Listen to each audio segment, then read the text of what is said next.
Now, back to Sunrise on News Radio 880 KCMX.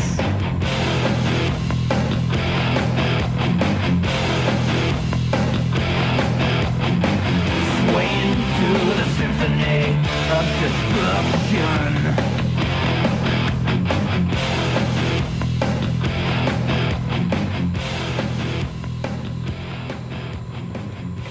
Good morning, everybody. Welcome back to the show, Sunrise with Craig here on News Radio 880 KCMX. Thrilled to bring on to the program Mary Ferrell, and she's the executive director of the Maslow Project, their website, maslowproject.com.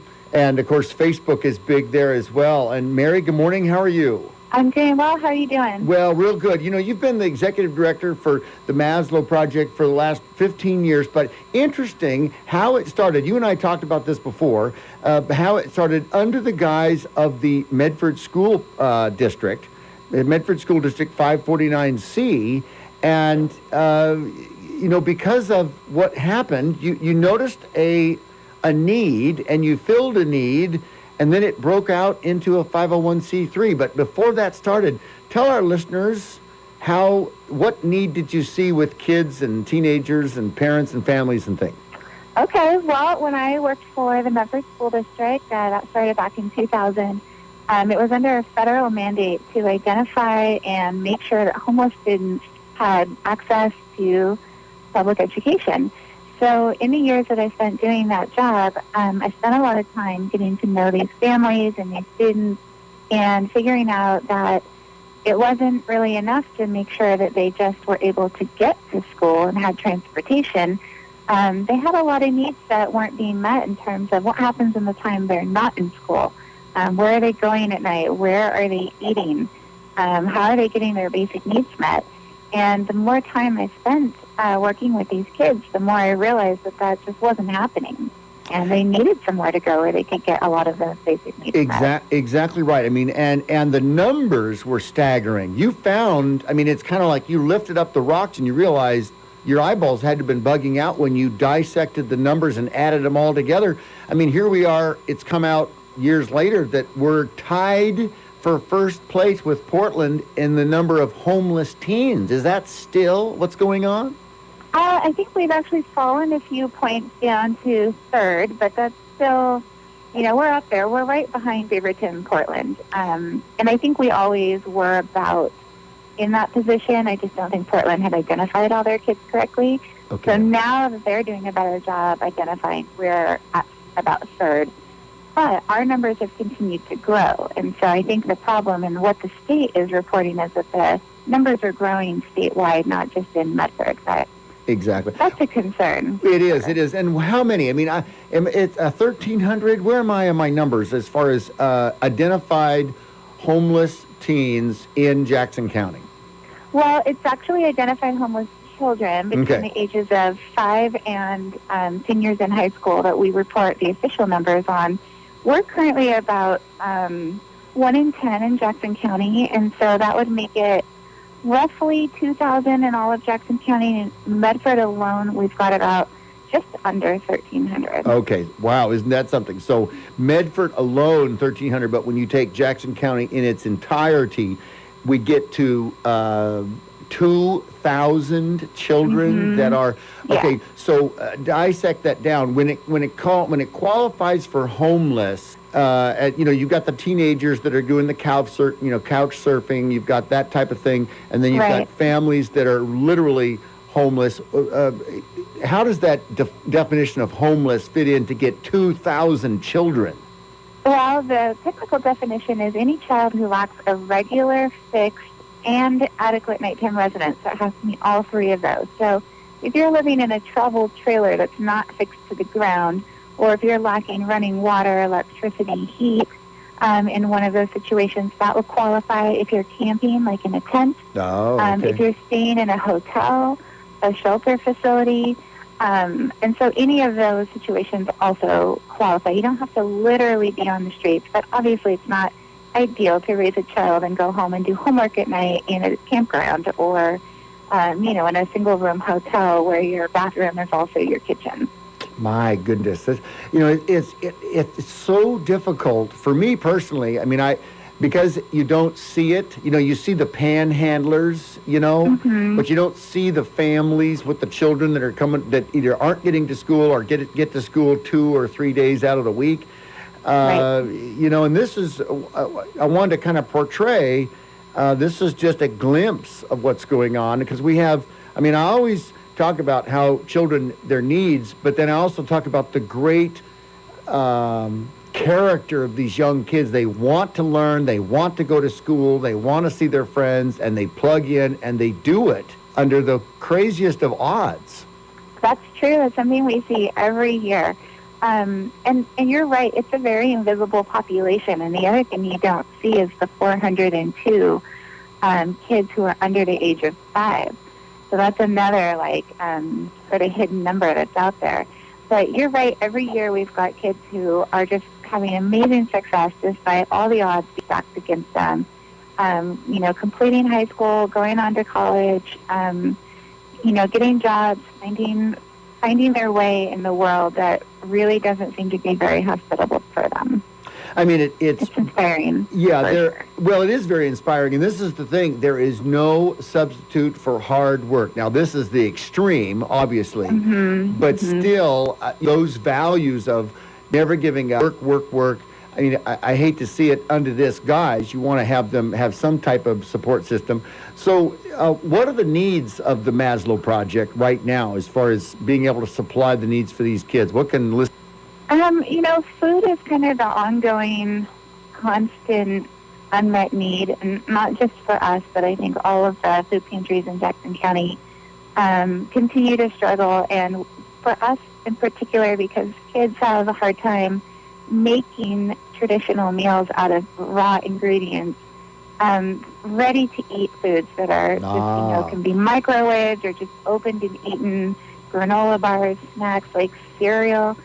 Oh my gosh, we never have enough cereal, bread, just food that kids just know how intuitively to eat without having to prepare. And those donations can be made directly to us, or if people participate in their neighborhood food project, we receive food that way as well. Oh, good. So, like the Medford Food Project, the Ashland Food Project. Yep. Okay. So the food banks and access and all those kind of things, they supply to you a certain percentage, or how does that work? We get a certain percentage of the food project food distribution. Oh, okay. The normal access food banks, we actually don't receive food from them. We have to purchase food from them. Okay. So there's a cost associated with that, but from the food project, we just get sort of our own distribution. I think they're all kind of equal. And that's just such a phenomenal thing, because it's really a lot of food that people will actually eat.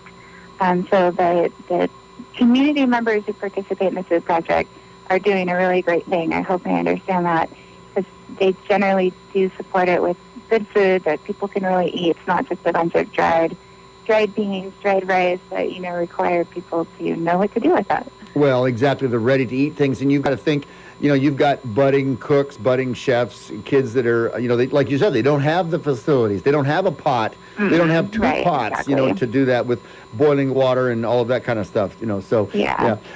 We've got a break coming up. But, ladies and gentlemen, Mary Ferrell, the executive director for Maslow Project, we've got her on the program this morning talking about the 1,300 homeless children from the age of 5 to 17 in Medford, and in Jackson County it's 1 in 10, which puts the numbers at 2,000 homeless children from the age 5 to 17. And when we come back, I want to talk about what it takes to be part of the Maslow Project, because it doesn't just, you get handout and they go on about their way. They've got to kind of get signed in and signed up, don't they? Yeah, that's true. They've got to be part of the Maslow Project so we can monitor their attendance, monitor their schoolwork, and that kind of thing. So, very good. All right, we'll come right back. More on the Sunrise Show when we continue. The Bloomberg Market Update is next, right here on News Radio 880 KCMX. You can find us on the web, kcmxam.com, and, of course, the phone number, 541-772-8255. We'll be right back with Mary Ferrell and the Maslow Project after this break.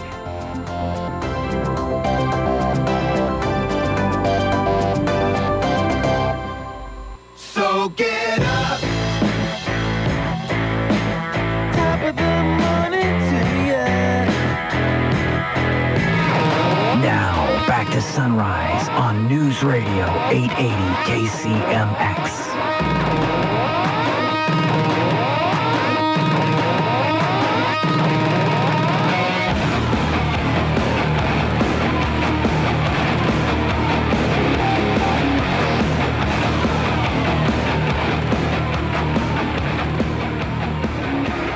Good morning, everybody. Welcome back to the Sunrise Show. Continuing with Mary Ferrell, Executive Director of the Maslow Project. And Mary, it's always great. You know, your work, 15 years worth, and talk about being passionate about it and providing results. Results rule. And ladies and gentlemen, over the break, we were just discussing with Mary some of the statistics. And the numbers you hear are the 1,300 homeless children from the ages of 5 to 17. You hear that maybe 2,000 kids in Jackson County that are identified throughout all the schools. But what you don't hear is that under Maslow Project and their case management, currently right now, there are 400 kids. And these are the older children that in middle school and high school level that they can be in a case management. But Mary, you were telling me an amazing thing. Nationally, 25% of homeless children will graduate, but that in Jackson County and under case management with the Maslow Project, you have 51% graduation rate. Yeah, no, that's true, and that's something we're really pleased of, obviously, because that's not too far behind the state average. Well, yeah, exactly. People forget the national average is 65%, and this is interesting, and we talked about that too. 65% national average graduation rate. School district in Medford, about 63%, whatever, 64, give them half a point, whatever it is. But University of Oregon, their graduation rate, 67%. So you go, and here you are at 51% with case management. So the thing is intervention, finding and sniffing out these kids as they start to go over the cliff, right? Absolutely. There's a lot of research out there that supports that homelessness is the single factor that contributes to kids not completing their education. It's the single greatest reason why kids don't graduate. So we know that not every community is fortunate enough to have some sort of intervention program like Maslow Project. And I think that the fact that we've been able to track the kids who've agreed and chosen to participate in our case management program, which is really about setting goals and really monitoring their attendance and their academic progress and supporting them when they run into barriers or are having challenges that they can't figure out on their own. Those kids have been very successful. I mean, more than, 25% of the national average, and we're seeing 51%. I mean, that's I think, a statistic that speaks for itself. Well, it does. And what happens is these kids are gravitating toward the goodness. They are. They want help. I mean, I rarely meet kids who don't say, I don't want to finish school. I mean, they almost universally want to do something with their life. They want to graduate. They want to envision a life that's different than the one they're experiencing. And our whole push is, if you can complete your education, you're going to have that much better of an opportunity to have the life you want to have.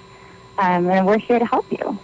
That's amazing. We've got Mary Ferrell, the Executive Director of the Maslow Project. The Maslow Project, it goes to .com, but .org is the website, correct? Yeah, either way you can get there. And also, liking us on Facebook is the best way to stay current on kind of what we're doing and what our needs are, and to sort of celebrate some of the community support that we get. Well, exactly right. And you've got over 1,700 likes on your Facebook page, so that's awesome. And they're, they're down at the old school district headquarters, 500 Monroe Street, and the phone number 541-608-6868, the Maslow Project. And it was amazing, Mary, you said on our previous segment that the best thing, that kids, the things they need are those go foods, right? That, I know it. I've got teenagers, and they reach for the cereal boxes, and you give them a couple of bowls of cereal, and they're they're happy for another hour or two. Oh, yeah. And not to mention that teenagers can eat a box of cereal pretty much by themselves in a sitting. Exactly right. Exactly. Kids are hungry. They're growing, and their brains aren't going to work if they're not being fed. And so while we do focus on a lot of higher level goals in life, of course, we can't even expect these kids to think straight if they're not being properly fed, if they're cold, if they're not safe. And so that's why we also focus a lot of our time on just intervention and prevention of, we don't want this situation to get worse.